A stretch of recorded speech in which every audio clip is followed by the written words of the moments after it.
ఇంకొకటి చేయించుకోలేదు, మేము చెప్తాం తర్వాత. ఎందుకంటే సర్వే కోసం అది కంపల్సరీ చేయించుకోవాలి. తర్వాత మీరు ఏసీ గారు మీకు చెప్తారు, నో ప్రాబ్లం, డీటెయిల్గా చెప్తారు. తర్వాత దాంట్లో మీరు వెళ్ళిన తర్వాత ఒక పాయింట్ వస్తుంది, యూజర్ ఏమో అదంతా డీటెయిల్స్ మేము ఒక్కొక్కటి 1 by 1 స్క్రీన్ మీద చూస్తాం, మీకు క్లియర్ చెప్తారు దానికి దీనికి డిఫరెన్స్. ఇది ఖచ్చితంగా డెలివరీ లొకేషన్ అప్లోడ్ చేయాలి. ఎందుకంటే ఒక అన్నారం అనే ఒక ఆన్లైన్ పేరు ఉంటుంది, రాముడు అనే ఒక క్యాండిడేట్కి ఉత్తరం వస్తుంది, మీరు అక్కడ పోయి పట్టుబడాలి చేయాలి. అన్నారం పోయి చేస్తే అప్లోడ్ అవుతుంది, సున్నారం చేస్తే సున్నా అవుతుంది. అర్థమైనా గుర్తుపెట్టుకోండి, అన్నారం చేయాలి, సున్నారం చేస్తే సున్ననే, అన్నారం పోయి చేయాల్సి వస్తుంది. ఏ ఊరికి గోయలు కండ ధనంజయ ఉన్నాడు, ఎక్కడ ఉన్నాడు ఆయన ఉన్నాడు, ధనంజయ వచ్చినా ఉన్నాడు ఆయన. అక్కడ కొన్ని విలేజ్ ఉన్నాయి, పేరు చెప్పదు కానీ అక్కడ పోయి మీరు ఉత్తరాలు కంపల్సరీ చేయాలి, ఒక పాయింట్. ఇంకోటి ఐఎంఏలో ఉత్తరాలు బట్వాడా చేసినప్పుడు క్యాండిడేట్ ఫోటో తీయాలి కంపల్సరీ, అది కూడా రాసుకోండి పాయింట్, ఇప్పుడు రాసుకోండి. ఆ దాంట్లో అన్నీ మీకు ఉండవు, క్యాండిడేట్ ఫోటో తీయాలా, ప్లస్ డెలివరీ మేనిఫెస్టో ఉంది కదా, డెలివరీ మేనిఫెస్టోలో సంతకం తీసుకోవాలి, మొబైల్లో కూడా సంతకం తీసుకోవాలి, అది కూడా రాసుకోండి. ఇన్ని డిఫరెన్సెస్ ఉన్నాయి. ఇంకోటి తీసుకున్నది ఎవరైనా సెంటర్, ఇప్పుడు నాలుగు ఉన్నారు కొంచెం ఎడ్యుకేటెడ్, ఓటీపీ బేస్ మీద ఉత్తరం డెలివరీ కావాలంటే ఓటీపీ కొట్టి క్యాండిడేట్కి ఓటీపీ కొట్టి మీరు డెలివరీ చేయాలి. అర్థమైనా? OTP base signature manual compulsory తీసుకోవాల్సిందే, సిగ్నేచర్ మ్యాన్యువల్ తీసుకోవాలి, స్క్రీన్ మీద తీసుకోవాలి, ఫోటో తీయాలి, ఓటీపీ ఫోన్ నెంబర్ పట్టణాలు ఉత్తరం వచ్చిన క్యాండిడేట్ ఇసివ్వాలి, ఫోన్ నెంబర్ ఎంటర్ చేసిన ఓటీపీ వస్తుంది, 4 digits ఓటీపీ, అది ఎంటర్ చేయాలి. ఇది ఇంతకుముందు ఎవరైనా అమెజాన్ పాస్వర్డ్ తీసుకోలేదా? నేను అయ్యారు లాస్ట్ సంతోష్ పాస్వర్డ్ తీసుకొని ఉంటారు కదా, లోకల్లో పాస్వర్డ్ తీసుకోలేదా? నేను మర్లేదు పాస్వర్డ్ తీసి ఓటీపీ అడుగుతుందా లేదా? బ్లూ డాట్ డెలివరీ ఓటీపీ అడుగుతుందా? దాని మాత్రమే మనం కూడా ఉదయాన్నే ఇప్పుడు మనం నెక్స్ట్ టైమింగ్స్ కూడా మారిపోతున్నాయి.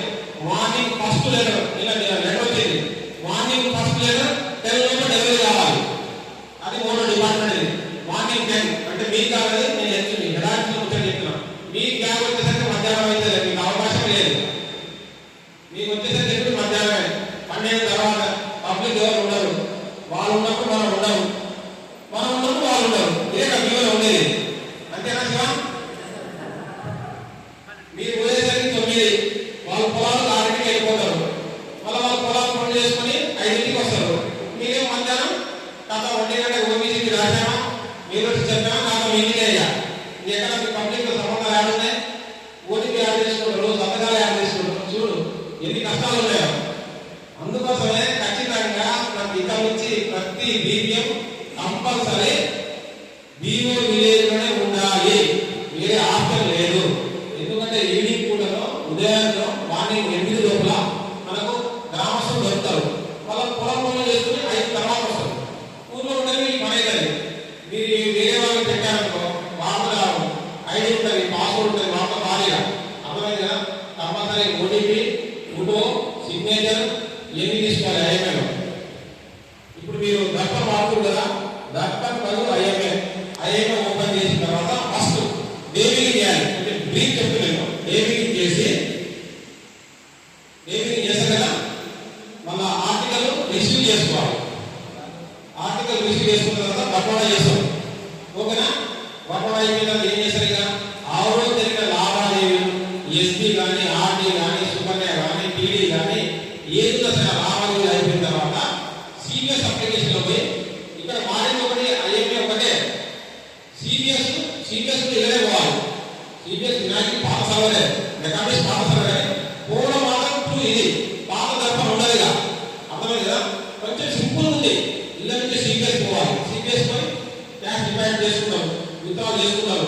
అయిపోయిన తర్వాత టోటల్ వేస్తారు కదా, డిపాజిట్, విత్డ్రాల్, క్లోజింగ్ బ్యాలెన్స్ అయిపోయిన విత్డ్రాల్ వచ్చిన తర్వాత డెలివరీ అప్లోడ్ కొట్టిన తర్వాత సాయంత్రం మధ్యాహ్నానికి డేట్ చేస్తారు, ఓకేనా? ఈ లోపల మీకు క్యాష్ కావాలంటే క్యాష్ రిక్వెస్ట్ కూడా ఐఎంఏలో పెట్టాలి, అది రాసుకోండి. ఇంకా మామూలుగా ఫోన్ పే పెట్టే లేదు, మీరు ఫోన్లో మాట్లాడడం, కొంతమంది ఫోన్ పే కొట్టి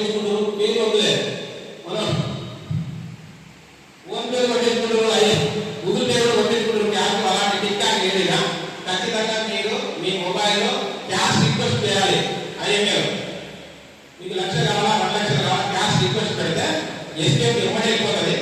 రిక్వెస్ట్ వెళ్ళిపోయి అప్రూవ్ చేసిన తర్వాత మీకు క్యాష్ పంపిస్తారు.